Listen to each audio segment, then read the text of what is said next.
Let's make one thing clear. I think the new WRX is a great car. It still lives up to the aggressive nameplate, but it's a little bit less abusive. Additionally, the revised CVT is surprisingly good, but the automatic version could take several pointers from the Subaru Outback XT, and today I'm going to explain why. Before we continue, if you enjoy fun, detailed car content without fluff, consider subscribing and hitting the bell for notifications. To avoid clickbait accusations, earlier this year on the same stretch of road that I tested the WRX GT, I launched the Outback XT. Again, pretty mild there, and then pulls like a mother.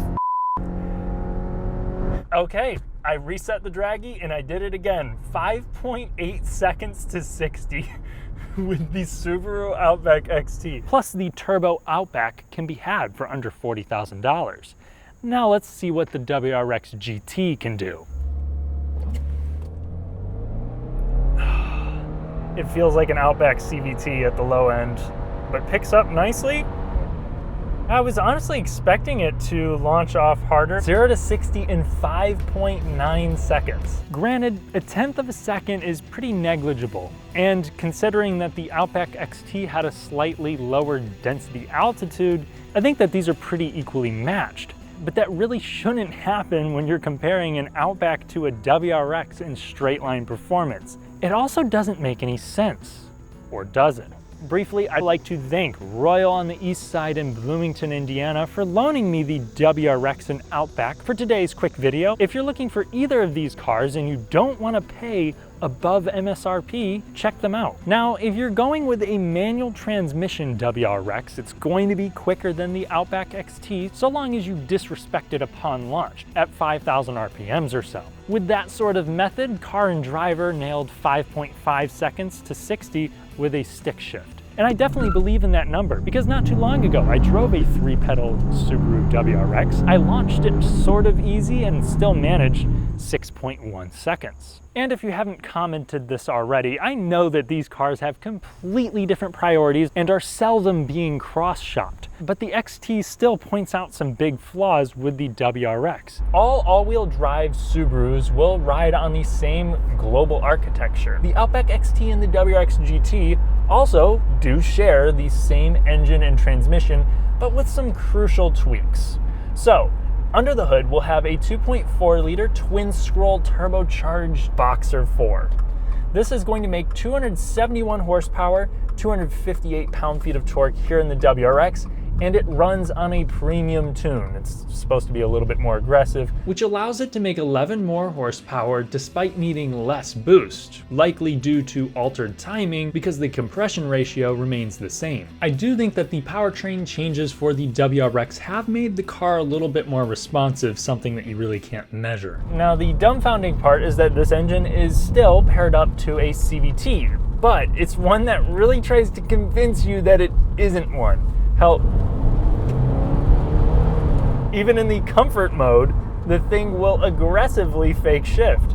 But only under hard acceleration. When the transmission is in its intelligent setting under light throttle, it performs like a typical CVT because that's more efficient. The same reason it will forget the fake shifts if you pin the throttle from a standstill. It's more effective if it can hold it in the power band. I think the main reason the WRX can't outrun the Colorado wagon of choice is torque and its inability to get to the upper rev range quickly. The XT makes 19 pound-feet more torque than the WRX. And I think this is why the Outback was quicker, despite weighing about 400 pounds more.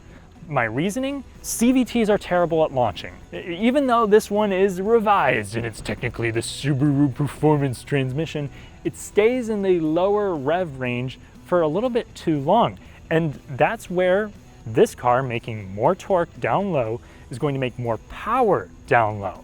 So it doesn't really have much of a power advantage until the higher end of things. I will also speculate that the extra boost in the Outback leads to more real-world performance than the ratings suggest, based off of how the Outback actually pulled harder than the WRX from 30 to 50. Now, when it comes to the transmission, these are both going to have Subaru's high-torque Lineartronic CVT, with the WRX getting some revisions. I don't know too much about hardware changes. I couldn't really find out too much information from Subaru's press material. So if there's a Subi engineer out there, please let me know in the comment section and I'll pin that. Anyway, this is going to very aggressively try to mimic a standard 8-speed automatic transmission, whereas this just sometimes plays with the thought of a fake shift. And speaking of launching, that is where CVTs will almost always lose to a traditional automatic or dual clutch, despite this having a more aggressive 4.44 to 1 final drive ratio, something that you can get if you go with the Wilderness Outback. But yeah, I don't think it's going to have too much of a result there on the low end of things, just because the CVT can't put that much power down. I want to again let you know that the WRX with the automatic still feels plenty quick, and honestly the fake shifting 8-speed automatic is so good that if you don't want a CVT, truly this doesn't feel like one during 95% of your driving. The more embarrassing defeats come after the speed similarity though. Despite some people reporting pretty bad real-world city gas mileage for the Outback XT, it has a much higher EPA gas mileage rating than the WRX, and it takes regular octane, making it much cheaper to run. Plus, it's cheaper to buy. You can get an Outback Limited, which has far more features, like a heated steering wheel, heated rear seats, adjustable thigh support, and more, for $2,000 less than the WRX GT. In fact, you can get the top spec Touring for the same price as the GT. And the argument of value and speed gets even stronger with the practical Legacy XT. And then on top of that, this is going to have way more passenger space, a ton more cargo space, and then it's also much more quiet than the WRX. Still, the GT trim in particular does have a couple legs up, like adaptive steering and adaptive dampening, which definitely do enhance the GT compared to the regular specs. And you also do have some sporty, but overall just okay Recaro front racing seats. Some other fun similarities, these actually have the same steering ratio, although this feels much more alive on center and definitely more precise. Has a dual pinion steering rack, and they also share the same brake size. But the tight on-center feel, firm ride with minimal body roll, and less weight make the WRX change direction quite rapidly. The Outback still handles well with its relative low center of gravity and rigid platform, but it is Lexus soft on bad roads and is much less engaging. And the last thing that I think is important to mention when we're talking a comparison between these two cars is that if you're speccing an automatic WRX, you really do take a lot of the personality out of the car. The notchy manual transmission really completes the hard-edge personality of the Rex. But this auto is a hugely better option than the previous one for those who are sold on the WRX but can't or won't buy a manual. Another neat exclusive feature of the WRX Auto is its all-wheel drive system, which uses a planetary center diff that holds a slight rear bias for reduced understeer but can still transfer more power front and rear if needed. The manual Rex actually rocks a viscous LSD type center differential that holds a 50-50 split normally. The Outback gets a less aggressive multi-plate clutch setup with no true center diff that is more constantly changing the torque split, but tends to have a front bias under regular conditions. All are full-time with open front and rear diffs. Now, another important factor to consider here is that sports sedans seldom make financial sense. These have their own development costs, and this is going to sell, 30,000 units a year if they're lucky, and this is going to probably sell 200,000. So they probably try to make a little bit more money on each one of these compared to each one of these. The value is not going to be as strong here. I was just kind of surprised to see it be this lopsided. So I'm going to cap this video with my personal hopes for the WRX in the future to kind of alleviate this issue.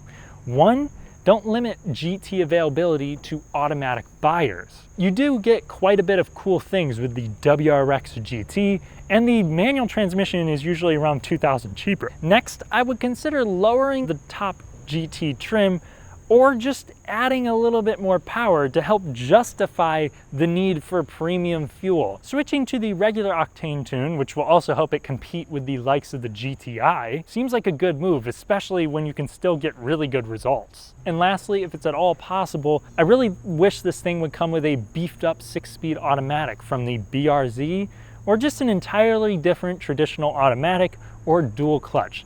because this is just not going to cut it when it comes to launching and providing a visceral feel. Again, it really does do a good job of replicating gear shifts, but there's just a little bit missing there. It would be delusional to request a WRX specific automatic transmission, but I think if they developed a smooth 8-speed auto, it would greatly benefit the Subaru Ascent and other XT models. And let me know in the comment section if you guys have any more suggestions for Subaru and perhaps a mid-cycle refresh of the WRX. If you enjoyed the video, please leave a like. It helps me with my ongoing battle against the YouTube algorithm.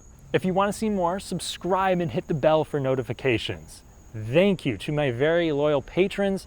I'll catch you in the next one.